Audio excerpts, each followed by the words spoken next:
Praise the lord. హల్లెలూయా. శ్రేష్టమైన సమయాన్ని దేవుడు ఉదయకాలంలో ఈ పునరుత్థాన దినములో ప్రభు సన్నిధిలో చేరి ప్రభువును ఆరాధించడానికి దేవుడు కృపనిచ్చారు. ఆయన సన్నిధిలో మనం ఆనందించి సంతోషంగా ఆయన మహింపరచడానికి ఘనపరచడానికి దేవుడు మన ఎడల ఆనందించి ప్రభు మనకి ఇచ్చాడు. మనం అనుకుంటా నేను వెళ్ళాను, నేను ఆరాధించానని, కానీ దేవుని కృప లేకుండా భోజనం చేసి నిడిచురుడే అవునికి సాధ్యమని వ్రాస్తాడు ప్రసంగి గ్రంథంలో. కనుక దేవుడు మన ఏళ్ళ మహాకృప మన ఏళ్ళ ఉంచి తను మనల్ని ఆకర్షించుకొని ఆయన సన్నిధిలో చేరి ఆయన ఆరాధించే ఆ యోగ్యత ప్రభు మన ఏడలో చూపి మనం నడిపించాడు. కనుక దేవునికి ఎప్పుడు వందనస్తులమై ఉన్నాం, దేవుని ఎప్పుడు స్తుతించబద్ధులమై ఉన్నాం. నన్ను నడిపించావు నీ సన్నిధికి, మేము ఆరాధించే కృప నాకు ఇచ్చావయా, నీ సన్నిధిలో గడిపే భాగ్యం నాకు ఇచ్చావా అని కృతజ్ఞత భావాన్ని కలిగి దేవుని స్తుతించాలి. అనేక పర్యాలు మనకు అడ్డులు వస్తాయి, ఆటంకాలు వస్తాయి. మరి దేవుని సన్నిధికి రాకుండా అభ్యంతరపరచబడే కారణాలు ఉంటాయి. చిన్న చిన్న ఆ పనులు, చిన్న చిన్న ఆటంకాలే దేవునికి దూరం చేస్తూ ఉంటాయి. కానీ దేవునికి దూరమై ఏమో అనిపించదు, కానీ పని ఉందో కదా వెళ్ళామనే ఆలోచన కలిగి ఉంటాం తప్ప అయ్యో దేవునికి దూరమైపోయామనే మంట ఉండదు. కారణం ఏమిటంటే ఆత్మీయ శక్తి లేక, ఆత్మీయ బలం మనలో లేక ఆ విధంగా అనుకుంటాం. లోక బలం ఎక్కువ కనుక మరి లోకంలో బతకాలి కదా, తినాలి కదా, త్రాగాలి కదా, ధరించాలి కదా, వీటి వరకు మరి ఈ కాస్త ఒక్కరోజు వదిలిపెట్టకపోతే ఏమైందిలే అని ఆలోచన. వినాలి, దేవుని ఆత్మ బలం కలిగిన వారు, ఆత్మ శక్తి కలిగిన వారు ఎలా ఉంటారు తెలుసా? మీరు దేవుని సేవించడానికి వీలు లేదన్నా, ఒకవేళ మీరు సేవిస్తే సింహాల భూమిలో పడేస్తామన్నా ఆగరా? వినాల, ఆత్మ బలం కలిగిన వారు ఆగరు. దేవుని సేవించకుండా ఉండలేరు, ఆరాధించకుండా ఉండలేరు. సింహాల బోనైనా రాజు చట్టం వచ్చినా యెరూషలేము దేవాలయముతో కిటికీలు తెరిచి ఉండగా అనుదినం ముమ్మారు దేవునికి ప్రార్థన చేశాడు దానియేలు. ప్రభునందు ప్రియులారా, వినాలా, ఆ శక్తి, ఆత్మశక్తి కలిగిన వాడు, ఆత్మబలం కలిగిన వాడు కనుకనే ఆ బలం వినాల, తనకున్న ప్రార్థనా బలం, తనకున్న దేవుని ఎడలో తనకున్న ఆశ, ఆసక్తి సింహాల నోళ్ళు మోయించగలిగినాయి. సింహాలు నోళ్ళు మోయబడాలంటే నీ ఆత్మ బలం అంతకంతకు రెట్టింపు కావాలి. మనం ఎంతగా ఆత్మీయంగా బలంగా ఉంటామో అంతగా లోక సంబంధం అన్నీ కూడా నోళ్లు మూసే విధంగా దేవుడు చేస్తాడు. Praise the Lord. చప్పట్లు కూడా దేవుని మహిమపడదాం. ప్రభువైన దేవుని కార్యాలు అలా ఉంటాయి. దేవుని కొరకు నీవు దేవుని పరిపూర్ణంగా దేవుడు నన్ను కాపాడగలవాడు, దేవునికి నేను దూరం కాను అనే మనసు నీ జీవితంలో తీర్మానం కలిగిన వాడిగా ఉంటే ప్రభువైన దేవుడు నీకు దగ్గరై నీకు విరోధంగా, నీకు వ్యతిరేకంగా, నీకు ప్రాణాపాయ పరిస్థితులు కలుగు చేసినా కూడా అవన్నీ కూడా పటాపని చేసేసి అక్కడ ప్రభువైన దేవుని మహిమపరిచే విధంగా ఆ ప్రభువైన దేవుడు వారందరు ఎవరు నిన్ను హాని చేయదలిచారో, ఎవరు నీకు హాని తలపెట్టారో, ఎవరు నీకు విరోధంగా మరి లేచిన వారిగా ఉన్నారో వారందరూ తలదించే విధంగా, వారందరూ ఓడిపో విధంగా, వారందరూ కూడా అవమానించబడే విధంగా దేవుడు కార్యం చేస్తాడు. కనుక ఎప్పుడు కూడా మన ఆత్మీయమైన బలాన్ని మన జీవితంలో కలిగిన వారిగా దేవుడు కృప ద్వారా మనం ఆకర్షించుకొని ఈ ప్రభు మనకు దయచేసిన వాడిగా ఉన్నాడు. కనుక నేను చదివిన వాక్య భాగములో 34వ కీర్తనలో 17వ చరణాన్ని చూస్తే 18వ చరణంలో విరిగిన హృదయము గల వారికి యెహోవా ఆసన్నుడు, నలిగిన మనస్సు గల వారిని ఆయన రక్షించును. ప్రభు నందు ప్రియులారా, ఇక్కడ ప్రభు అయిన దేవుడు కీర్తనకారుల ద్వారా తెలియచేసేవాడిగా ఉన్నాడు. దేవుడు ఎవరికి దగ్గరగా ఉంటాడు? దేవుడు ఎవరికి దగ్గరగా ఎవరికి చేరువుగా ఉంటాడో ఈ విషయాన్ని కీర్తనాకారుడు తెలియచేసేవాడుగా ఉన్నాడు. ఏమిటి అనంటే, విరిగిన హృదయము గల వారికి యెహోవా ఏమవుతాడు? ఆశ్చర్యుడు, దగ్గరవుతాడు, నీకు దగ్గరకు వచ్చేస్తాడు. అంటే ఎవరైతే విరిగిన హృదయం అంటే ఇక విరిగి నలిగిన హృదయంతో కనుక ఇక ఏమీ లేదు, నలిగిపోతాడు, దేవుడి సన్నిధిలో కరిగిపోయే విధంగా మారిపోతాడు. ఇక దిక్కు నీకు నీవే దిక్కయా, ఇక నాకు చివరి యాత్ర, నాకు చివరి సమయం, నాకు బ్రతుకు లేదు, ఇక నేను జీవించే పరిస్థితి లేదు, చుట్టూ నా ప్రాణం తీసేవారు చుట్టూ నన్ను చుట్టుముట్టి ఉన్నారు, నాకు ఇక దిక్కు లేదు అనే విధంగా ఇక్కడ ఈ కీర్తనాకారుడు ఎందుకు ఈ విషయాన్ని తెలియజేశారంటే, అబీమెలెకు దావీదును సౌలు తరుముతుంటే అబీమెలెకు దగ్గరికి వెళ్ళాడు. అబీమెలెకు అంటే వారు ఫిలిష్తీయులు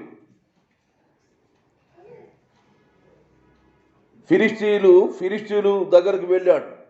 అయితే ఫిలిష్తీయుల్లో 6 జాలగరిన గోలియాతును చంపిన వాడుగా ఉన్నాడు. అప్పుడే సౌలు ఎందుకు దొరుకుతున్నాడు దావీదునంటే, గోలియాతును చంపినప్పుడు అక్కడ ప్రజలందరూ పొగిడారు, దావీదుకు 10,000 కొలది, సౌలుకు 1,000 కొలదని. ఆ విషపు చూపు నిలిపి ఇటేమో సౌలు తరుముతున్నాడు, అక్కడేమో అబీమెలెకు ఫిలిష్తీయుల మధ్య చిక్కుకున్నాడు. ఇదిగో రాజా, సౌలుకు 1,000 కొలది, దావీదుకు 10,000 కొలదని పొగిడిన వాడు ఇతడే, మన సూర్యుడైన గోలియాతును చంపిన వాడితడే, కనుక ఇదిగో చిక్కాడు అని రాజు దగ్గర తీసుకొని వెళితే, అక్కడ వెళ్ళిన తర్వాత అతను ప్రవర్తించిన తీరు చూస్తే పిచ్చోడుగా మారిపోయాడు. గడ్డ మీదుగా ఉమ్ము వేసుకుంటూ గోళ్ళ గీక్కుంటూ పిచ్చోడుగా తయారైపోయాడు. అక్కడ పిచ్చోడుగా మారిపోయాడు. అక్కడ అబీమెలెకు అంటాడు, అది ఈ పిచ్చోడుతో మనకేం పని, రాజు సన్నిధికి ఇటువంటి తీసుకురాదగునా, వాడు యజమానుడు తరిమితే పిచ్చోడైపోయి ఈ రీతిగా పిచ్చి బట్టి వాడు తిరుగుతాడు, పారి అన్నాడు. అది మా వినారా, ప్రభువునందు వినారా, పరిస్థితి ఏదైనప్పటికీ కూడా కాపాడడం దేవుని బాధ్యత, కాపాడబడడం ముఖ్యం.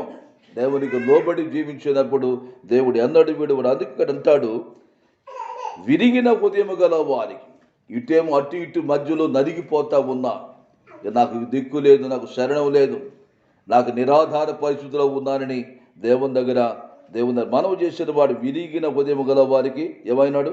యెహోవా ఆసన్నుడు. ప్రియులారా, మనం ఎప్పుడు కూడా విరిగి నలిగిన హృదయాన్ని మనం కలిగిన వారుగా ఉండాలి. మనం ఇష్టానుసారంగా జీవించే వారుగా ఉంటాం. మన జీవితాల్లో విరిగిన హృదయం ఉండదు. తినటానికి ధరించడానికి ఉంటే ఇంకేం లేదు, రేపటి కొంది ఎల్లుండి కొంది చాలు అని అనుకునే వారుగా ఉంటాం. దేవుని దగ్గర మనం విరిగిపోవాలి. దేవుని దగ్గర ఏమైపోవాలా? విరిగిపోవాలి. దేవుని దగ్గర నలిగిపోవాలి. దేవుని దగ్గర కరిగిపోవాలి.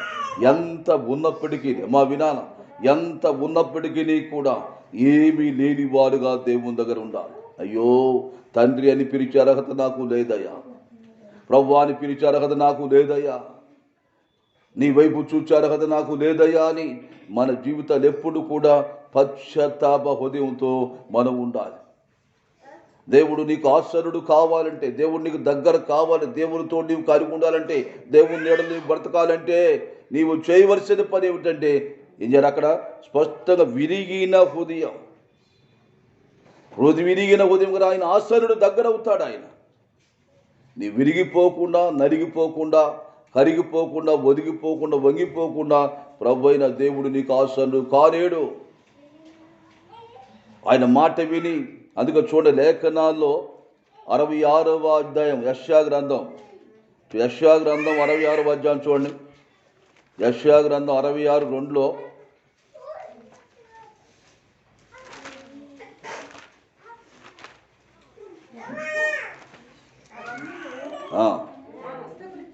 అవన్నీ నా హస్తకృత్యములు అవి నా వలన కలిగినవని యెహోవా సెలవిచ్చుచున్నాడు. ఎవడు దీనుడై నడిగిన హృదయము గలవాడై నా మాట విని వణుకుచుండును.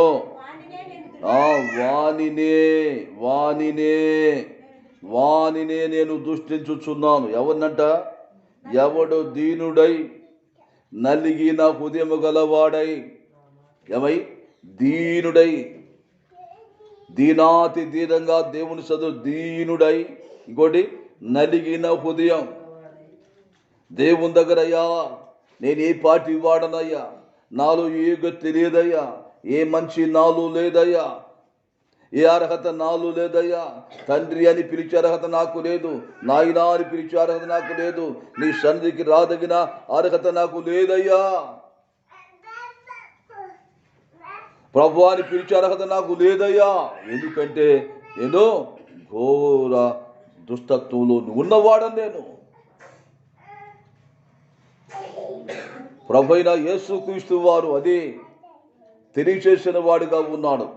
లూకా సువార్త 18వ అధ్యాయం 9వ వచనం చదివితే ఒక పరిసయుడు సుంకరిని గురించి ప్రభువు చెప్పాడు. అక్కడ సుంకరి పరిసయుని గురించి ప్రభువు చెప్పిన మాట, పరిసయుడేమో అంటే ధర్మశాస్త్రం తూచే తప్పకుండా నెరవేర్చేవాడు పరిసయుడు. ఉపవాసం ఉండే, వారానికి 2 మార్లు ఉపవాసం ఉండేవాడు, దశభాగం ఇస్తూ ఉండేవాడు, ఆజ్ఞానుసరించి జీవించేవాడు. ఇటువంటి స్థితిలో ఉన్నవాడు వెళ్ళి దేవాలయం నేరుగా వెళ్ళాడు, ప్రార్థన చేస్తూ ఉన్నాడు. సుంకరి అదే సమయం సుంకరు వచ్చాడు. చూడండి, ఆకాశము వైపు కనుడెత్తుడైన ధైర్యము చాలక, ప్రయుగల ఏం చాలక, ఆకాశం వైపు కన్ను ధైర్యం చాలక రొమ్ము కొట్టుకుంటూ, ఏం కొట్టుకుంటున్నాడు? రొమ్ము కొట్టుకుంటూ, దేవా పాపినైనా నన్ను కరుణ, అది నీ కరుణే కానీ అయ్యా వినాలి, నీ కరుణ తప్ప నాలో ఏ యోగ్యత లేదు, నాలో ఏ అర్హత లేదు,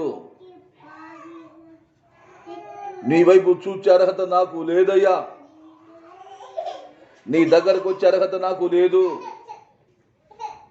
నీవు కరుణిస్తేనే, నీ కనికరం బట్టే, నీ దయ చూపితేనే, నీ కనికరం చూపితేనే మీ వైపు చూడగలుగుతానయ్యా, నీ సందు చేరగలుగుతానయ్యా, మీతో ఉండగలుగుతానయ్యా. మా వినాల ఇది ఈ విధంగా మన జీవితాల్లో ఉండాలి. తప్పిపోయిన కుమారుడు కూడా తండ్రికి ఎరబాటు అయిపోయాడు, తండ్రికి దూరం అయిపోయాడు. తండ్రి నాకు వచ్చు, నా ఆస్తి నాకు ఇవ్వమన్నాడు, పంచుకొని వెళ్ళిపోయాడు. ఏం చేశాడు? దుర్వ్యాపారం వల్ల, మా వినాల, దుర్వ్యాపారం వల్ల తన ఆస్తి అంతా పాడు చేశాడు. దుర్వ్యాపారానికి పాడు చేశాడు. పాడు చేసిన తర్వాత అక్కడ ఏమైపోయింది? కరువు వచ్చినట్టుగా చూస్తాం. అక్కడ కరువు వచ్చింది, తను తినటానికి ఏమీ లేదు, తినటానికి తిండి లేదు, కట్టుకున్న బట్ట లేదు, పరిస్థితులని తారుమారైపోయినాయి.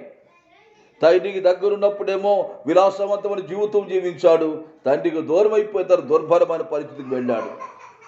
చూడండి, అక్కడ మరి తినటానికి తిండి లేకపోలేక యజమాని దగ్గర ఏదో ఒక పని చేసుకోవాలని బతుకుదాం, ఎవరైనా కొద్దిగా ఆహారం పెడతారనే ఆలోచనతో, మా వినాల, ఒక దగ్గర వెళ్ళి పని అడిగితే పందులు కాసే పని. ఇది మన అందరికి తెలిసి కథ. ఇది కథగా మనం భావించే వారిగా ఉంటాం. ఈ ప్రభు అయిన దేవుడు ఈ కథలో ఉన్న సారాంశం ఏమిటంటే,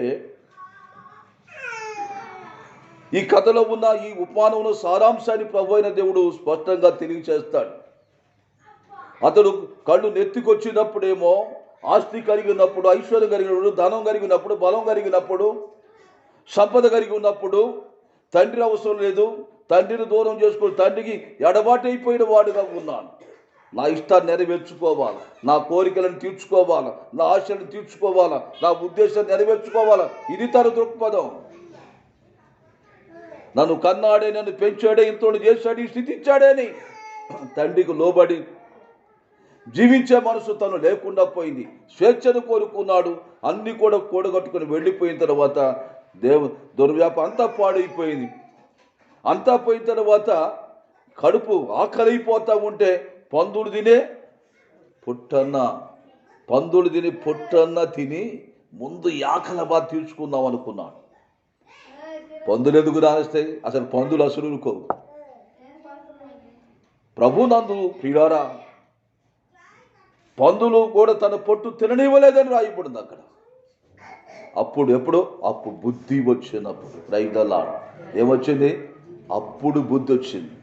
అప్పటి వరకు ఏమి లేదు, బుద్ధి లేదు. మన జీవితాల్లో కూడా అంతే, బుద్ధి లేకుండా ప్రవర్తిస్తూ ఉంటాం, దేవునికి దూరం అయిపోతూ ఉంటాం. మా వ్యాపారం, మా సంపద, మా స్థితి, మా కథ ఇవన్నీ కూడా మేము సాధించగలం, మేము సాధించగలం, మేము సంపాదించగలం, మేము కూర్చుకోగలం, మనం దాచుకోగలం. నాకేం దిగులు లేదు, నాకేం భయం లేదు, నాకేం బెదురు లేదు, నాకేం చింత లేదు. మా వినాలా, అన్నీ బాగున్నప్పుడేమో అసలు దేవుడు కానీ ప్రార్థన కానీ ఏమి అర్థం కావు మనకు. ఉదయ కాలంలో పరిశుద్ధాత్మ దేవుడు తెలియచేసేవాడుగా ఉన్నాడు. దేవుని సన్నిధికి మనం వచ్చినవా, దేవుడు మనకు ఆసనుడు అవ్వడానికి ప్రభు ఇష్టపడతా ఉన్నాడు. దేవుడు నీకు దగ్గరగా, నీ చేదువుగా, నీకు సమీపంగా నీతో ఉండడానికి ప్రభు ఇష్టపడతా ఉన్నాడు. అయితే నీతో నాతో ప్రభు ఉండాలంటే మా వినాలా, బుద్ధి వచ్చినప్పుడు తండ్రి దగ్గరికి, అయ్యా తండ్రి, నేను దేవునికి నీకు విరోధంగా పాపం చేశానయ్యా. ఏమంటాడు? నీ కుమారుడును అనిపించుకునే యోగ్యత నాకు లేదు. Praise the Lord. చప్పట్లు కూడా దేవుని మహిమపడదాం. నీ కుమారుడునయ్యా, నీ కుమారుడును అనిపించుకునే యోగ్యత నాకు లేదు. ఎందుకంటే అర్హత కోల్పోయా, ఆధిక్యత కోల్పోనయ్యా. సమృద్ధిగా ఉన్న నీ పాదాల దగ్గర, నీ దగ్గర తండ్రిగా పిలుచుకుని నీ దగ్గర బ్రతకవలసిన వాడిను. నీకు దూరం అయిపోయి నాకు ఈ పరిస్థితి ఏర్పడింది, ఈ భయంకర పరిస్థితి నాకు ఏర్పడింది. బుద్ధి వచ్చినప్పుడు నా తండ్రి ఇంట ఎవరికి ఉంది? కూలివాడు సమృద్ధి అయిన ఆహారం ఉంది. నేను ఇక్కడ యాతన పడుతూ ఉన్నాను, దేవునికి దూరం అయిపోతే అంటానమ్మా. వినాలా, ఈనాడు సమృద్ధిగా ఉండవచ్చు, సమృద్ధిని సంపదలు కలిగి ఉండవచ్చు. ఎంతలో కరిగిపోతాయి మన సంపదలు, ఎంతలో కరిగిపోతాయి? ఇంతలోన కనబడి అంతలోనే మాయమయ్యే అల్పమైన వాటిక ఆరాటము మీద. కనుక అల్పమైన వాటి కొరకు మనం ఆరాట పడుతూ ఉంటాం. బాగా సమృద్ధికి వస్తే అసలు నాకు ఆడదిగుతుందయ్యా, అసలు ప్రార్థన రావడానికి కుదరట్లేదయ్యా.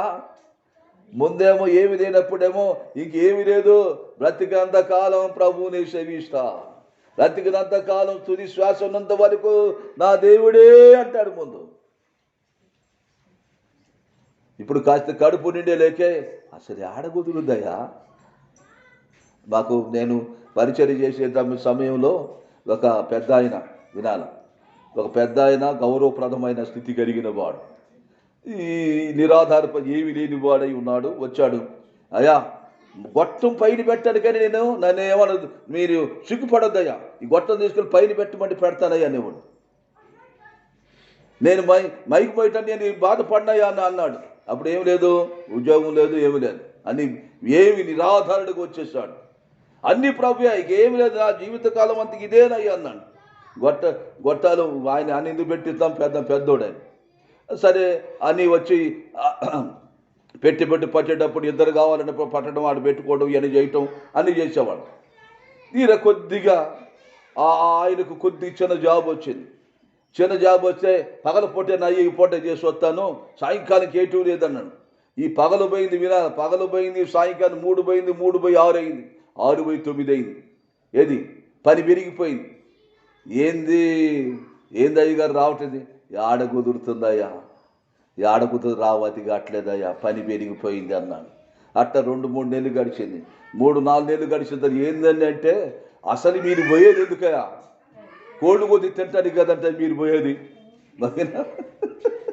ఆడ మీరు సువార్త చెబితే ఆడ కోళ్ళు, ఇప్పుడు దైవ సేవకులని కనపరుస్తారు కొందరు, వారు ఇష్టానుసారంగా ఏదో పెట్టేవారుగా ఉంటారు.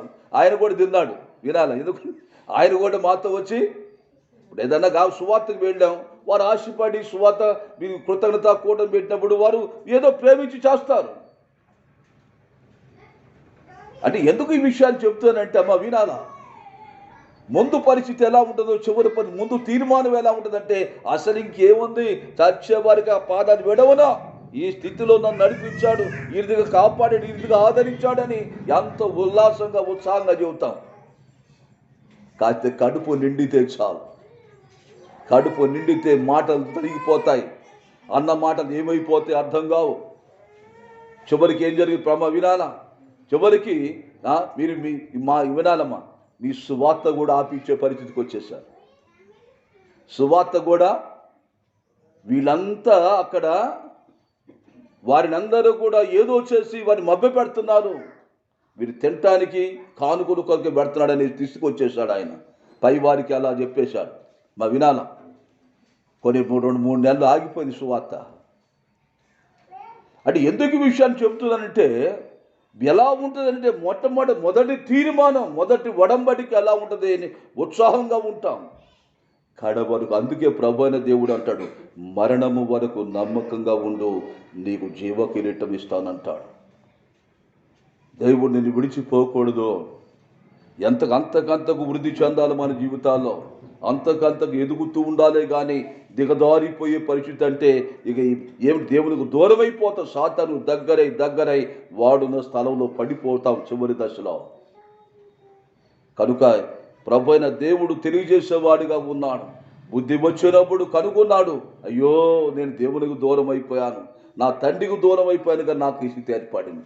కూలోడు బాగా బతుకుతున్నాడు, ఏమి లోడుని బాగా బతుకుతున్నాడు, దాన్ని ఆయన సంబంధం లేదు, తండ్రికి సంబంధం లేదు, వాడు పనోడు, వాడు బాగా ఉన్నాడు. కుమారుడనే వినాలా? సమృద్ధి ఈనాడు మన జీవితాలు కూడా అదే జరుగుతూ ఉంది. సర్వమును శూన్యములో సమస్తాన్ని కలుగు చేసిన దేవుని కలిగి కూడా దూరం అయిపోయి భ్రష్టులైపోయి అర్థం కాని స్థితిలో కొట్టుమిట్టాడుతున్నారు. తమ దోషాలు ఒప్పుకొని, పాపాన్ని ఒప్పుకొని విడిచిపెట్టి దేవుని దగ్గర కావడానికి మనుషులు దూరం అయిపోతూ ఉన్నారు. కానీ ప్రేమైన వాళ్ళ అక్కడ ప్రభు తెలియజేస్తూ ఉన్నాడు, నలిగిన హృదయం గలవాడే ఉంటాడు, నేను వాడిని దృష్టిస్తున్నాను సెలవిచ్చేవాడిగా ఉన్నాడు. చూడండి ఇక్కడ ఇదే యెషయా గ్రంథం 57వ అధ్యాయం 15వ వచనం. 57:15 మహాగణుడును మహోన్నతుడును నిత్య నివాసియునైన ఇలాగు సెలవిచ్చుచున్నాడు, నేను మహోన్నతమైన పరిశుద్ధ స్థలంలో నివసించువాడను, అయినను వినయము గల వారి ప్రాణమును ఉజ్జింపచేయుటకు, నలిగిన వారి ప్రాణం ఉజ్జింపచేయుటకును, వినయము గల వారి యొద్దను దేన మనసు గల వారి యొద్దను నివసించుచున్నాను. Praise the Lord. ఎవరి యొద్ద ఉంటాడు ప్రభు? ఎవరి యొద్ద ఉంటాడు? ఎవరికి ఆశ్రయుడు అవుతాడు ప్రభు? వినాలా? నా విరిగిన హృదయము గలవారి, వినమే గలవారి యొద్ద, దీన మనసు గలవారి యొద్ద నివసిస్తాను. ఎందుకు? నలిగిన వారి ప్రాణమును ఉజ్జింపచేయుటకు, వినయము గల వారి ప్రాణమును ఉజ్జింపచేయటానికి. వారు వినయభావాన్ని కలిగి నలిగిపోతూ వినయంతో నలిగిపోతూ ఉన్న వారిని ఏం చేయడానికి? ఉజ్జింప చేస్తాడు. నేనున్నాను కుమారుడా, వినాల, నేనున్నాను కుమార్తె, నీవెందుకు దిగులు పడుతూ ఉన్నావు? నీవెందుకు నిరాశ చెందుతున్నావు? నాకెవరిని నీవు ఎందుకు బాధపడుతున్నావు? ఎందుకు నీవు దిగులు పడుతున్నావు? వినాల, ప్రభు అయిన దేవుడు ఉజ్జింపజేయటానికి, నిన్ను ఉత్తేజపరచడానికి, నిన్ను ఉత్సాహపరచడానికి, నిన్ను బలపరచడానికి నేను వారి యొద్ద నివసించుచున్నాను. ఎక్కడ? నేను నివసించుచున్నాను.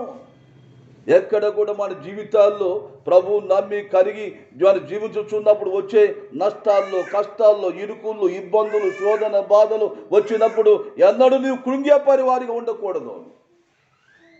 ఎందుకంటే ప్రభు అయిన దేవుడు నీకు నాకు తోడుగా ఉంటాడు. ఆయన నిన్ను ఉజ్జింపజేస్తూ ఉంటాడు. బలహీనతలు నీకు బలం ఇచ్చి, నిరాశాని పరిస్థితుల్లో ఆశ కలుగు చేసి, నిరాదరణ పరిస్థితుల్లో ఆదరణ కలుగు చేస్తూ, అధైర్య పరిస్థితి నీకు ధైర్యపరచుచు, నిస్పృహంలో నీకు ఒక స్థితిని దేవుడు నీకు దయచేసి నడిపించని ఇష్టపడేవాడిగా ఉన్నాడు. నేను నివసించుచు ఉన్నాను. ప్రియులారా, ప్రభు అయిన దేవుడు మనతో ఉండడానికి ఆయన ఇష్టపడేవాడిగా ఉన్నాడు. ఆయన ఉండాలంటే నీవు వినయం, నీ జీవితంలో వినయం కలిగి ఉండాలి. వినయ మనస్కులమై దేవునికి లోబడి జీవించాలి. దీనులుగా దేవునికి లోబడి జీవించాలి. ఇది క్రీస్తు కలిగిన మనసు. ఈ మనసు నీవు కనుగొంటే ప్రభు నిన్ను విడిచిపోడు. ఇంకొక మాట వచ్చి చదివి ముగిస్తా. యోహాను సువార్త చూడండి, 14వ అధ్యాయం. యోహాను సువార్త 14వ అధ్యాయం 23వ వచనం. 23.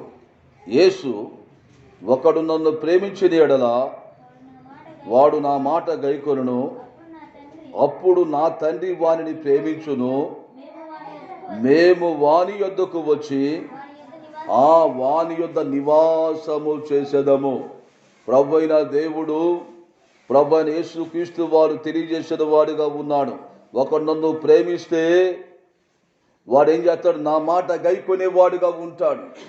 నన్ను ప్రేమించేవాడు నా మాట వింటాడు, నా ఆజ్ఞను గైకొంటాడు, నా కట్టను అనుసరిస్తాడు, నా చిత్తం నెరవేర్చువాడుగా ఉంటాడు. కనుక ఏం చేస్తా ఉన్నాను? మేము వాని యొద్దకు వచ్చి, ప్రభు అయిన దేవుడు యేసు ప్రభు అంటాడు,